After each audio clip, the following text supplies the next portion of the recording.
As we all know, great moments in weed history happen every day. They happen to all of us, maybe not on the scale of Willie Nelson smoking a joint on the roof of the White House, but they're all great moments to us. So we're going to share some with our actual listeners and supporters. Keith, welcome. Well, thank you. It's like I say, it's good to meet you, even if it's virtually, but at least it's interactive. So yes. Excellent. Thank you. So what can you tell us about your own personal relationship to cannabis? And then what great moment from your own weed history did you want to share with everyone? Okay. Well, I have been as you can see, I have gray hair. So I have been a long time weed aficionado. In fact, I still remember the first time I got high was in the back behind the Kentucky Fried Chicken, listening to Joel Walsh's Rocky Mountain Way as my head exploded. Oh, wow. Well, assuming that was a new song, I think that puts us in the 1970s, correct? It was in the 1970s. So, the nice thing about the 1970s is that there was a brief period during the Carter administration where there was a little bit of a relaxation around cannabis. So I had the good fortune to go to college about that time. So, we smoked in the dorm. No one said anything. It was not uncommon to see people lighting joints out on the quad and having fun. And just an interesting thing is that we didn't do 420, but we actually had a hash Wednesday. So rather than once a day, one whole day. That's everything you need to know about the 70s, because I'm assuming somebody down across the quad had a Thursday.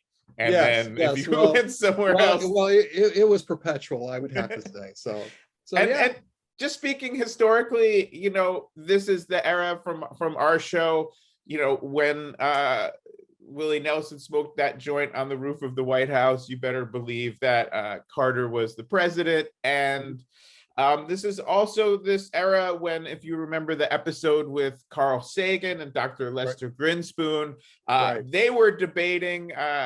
Dr. Grinspoon made the prediction 5 more years until it's legalized everywhere. This is in the 1970s. And Carl Sagan, eminent scholar's reply was, "You're far too pessimistic, Lester. This is going to wrap up in a year or two once everybody sees all this science." I think we understand now that the science is not enough. It takes a social movement. So you would never want to argue with the creator of the cosmos. So no, whether it was the creator, capital C, or the creator of the series Cosmos, either way. So what is your personal, and I got one ready for this story. I don't know if you do. No pressure. I'm ready to. I'm ready to. Well, if you're ready and I'm ready, let's. Yes. Well, we might as well go. And then please tell me the great moment in your personal weed history that you wanted to share. Well, I would say that my great moment in weed history is it's a good study on the value on the supply and demand equation. I was a Peace Corps volunteer in the 80s, and I was stationed in Liberia.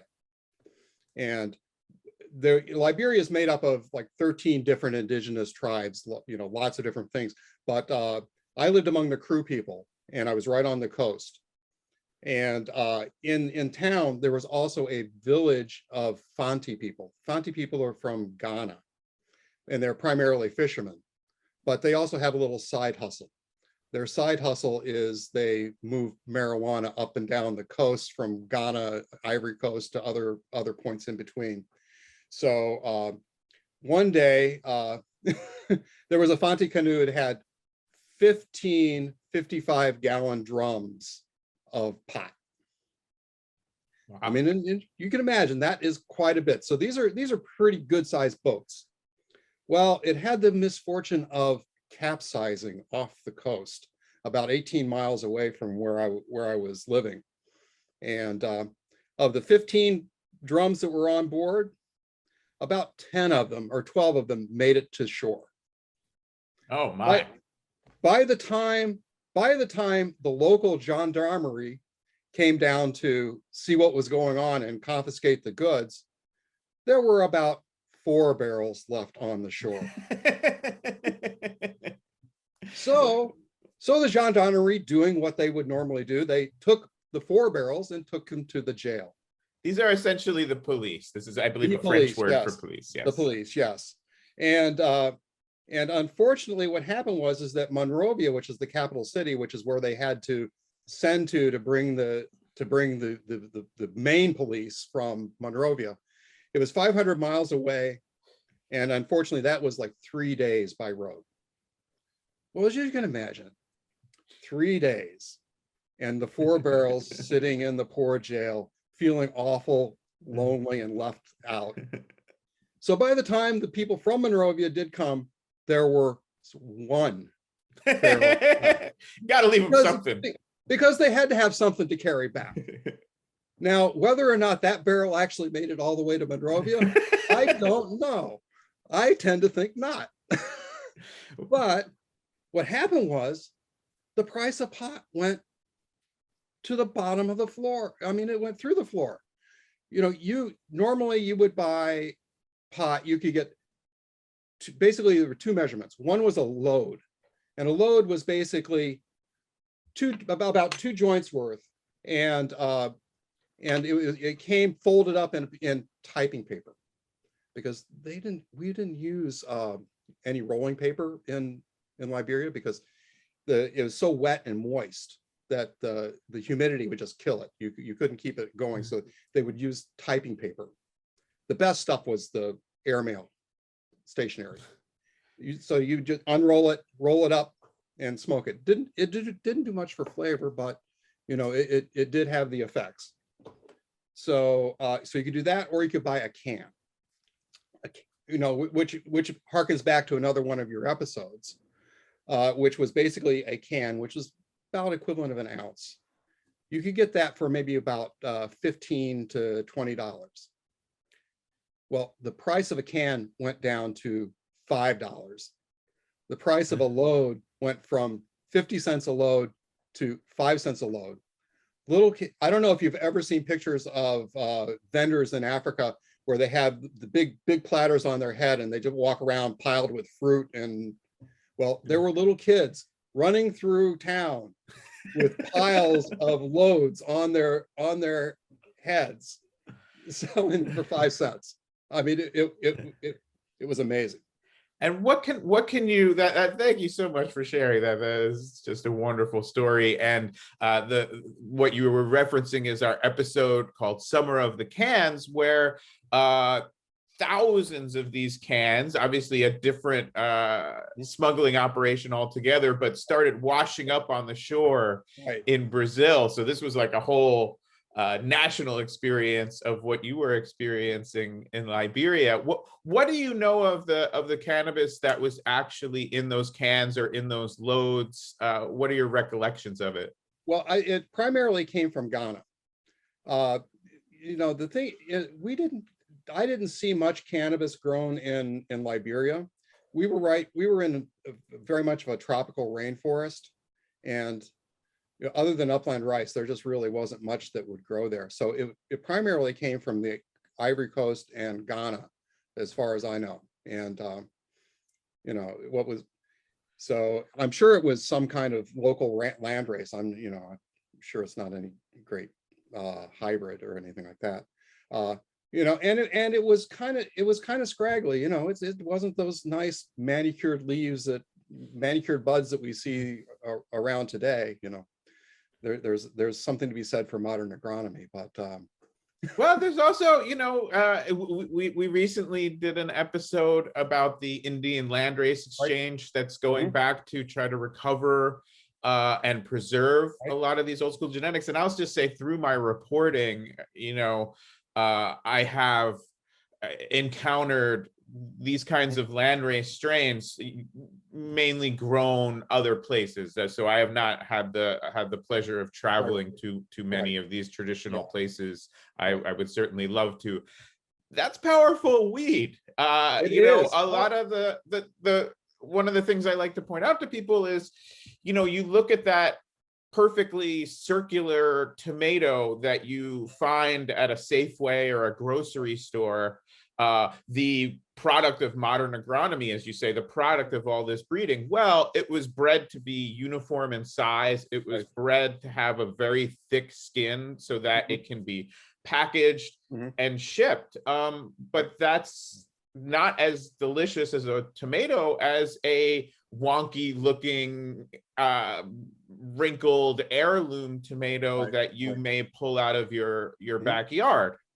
There's not, you know, far be it from me to complain about about what I had to consume, because you know, you got to remember, this was in the late 80s or early 80s. So I was, you know, basically it was still a lot of, you know, Mexican brickweed, and you know, we were starting to get Colombian, maybe some Maui Wowie. I remember seeing some Thai stick, but you know, that was expensive stuff. That was like $80 an ounce, you know. And I guess last question, can you relate a specific experience of were you keeping your cannabis use to sort of the other people you were in the Peace Corps with? Were you able to share that experience with the locals? Oh, well, actually, on the contrary, it was more that you shared it with the locals. You didn't share it with the Peace Corps, because they, in fact, if you were caught with cannabis, it was, you know, this is 1980. So now, I mean, I basically watched Ronald Reagan take the oath of office, and I left the country the next day. So well played, sir. So it definitely was the just say no. So if you got caught with pot, that was, they called it the Pan Am, you know, you got the Pan Am award, which was like ticket, do not pass go, straight to, you know, straight to US. So I did it. So what happened was, when I went to the Peace Corps, I had like 2 months of training, and I didn't have anything at all. I mean, it's like nada. And I remember in my village, when I showed up in my town, and I was kind of sitting around, and you know, I was with a whole bunch of younger teachers who were basically my age. You know, we're in our 20s or so. And I remember sitting over at my friend's house, and you know, he looks at me kind of slyly. He goes, "Do you knock?" Oh, I go, "What? What's that? Do you?" He says, "Oh, do you knock?" I go, "I don't know. Probably." So he pulls out this load, and he starts to unfurl it, and he says, "You know this?" I go, "Yeah, I know that." He goes, so you knock?" I said, if knocking is taking that into my inside me, yes, I absolutely do. And what was the, how would you describe the cannabis use among the Liberians that you experience, and understand that, as you said, these is a country comprised of many different indigenous peoples, but was it in a social realm, in a spiritual realm? You know, what was the experience of sharing this across that cultural divide like? It was actually very social. I mean, there really wasn't a religious component to it. So it was just very social. And the nice thing, the thing about it was, it's kind of like here to a certain extent, where there was a dual. So you don't really just go out, and no one really walks down the middle of the street and smokes a joint. But everyone knows that it exists and people do it. So as long as you're not, you know, just out putting it in somebody's face, no one's going to say anything. And and to give you an example of how respectable it is, the best dealer in town was a woman named Mrs. Nabwe. Now, like, is that a common name in I think the trail is cold, since we're talking about the early 1980s, but tell me that's like the Smith of Liberia, and then I won't. Well, actually, that's the Smith of crew people. Okay. You know, that's the crew equivalent of Smith. So Mrs. Nabwe had 2 lines of business. She was a fierce baker of bread, which she was the main supplier for the 4 Catholic nuns at the missionary school. So they every Sunday they got their bread from Mrs. Nabwe as she sat in the pew. Her other side business was she was dealing pot on the side. Well, thank you so much, Mrs. Nabwe. I hope we did not blow up your spot. I hope you are still in good health, both baking bread and selling that fine cannabis. Right. Keith, thank you so much for sharing this. I feel like this really proves the point that great moments in weed history do happen every day, everywhere, to all of us. And I just also want to thank you and everyone watching this for supporting great moments in weed history on Patreon. It really means a lot to us and really helps us make the show and make the show to the standards that we want to put out there. Great. Well, thank you. I mean, it's been an honor to join you, and you know, I've been following for a long time. So thank you so much. Have a great day, and thanks again for sharing those. Yeah, salud.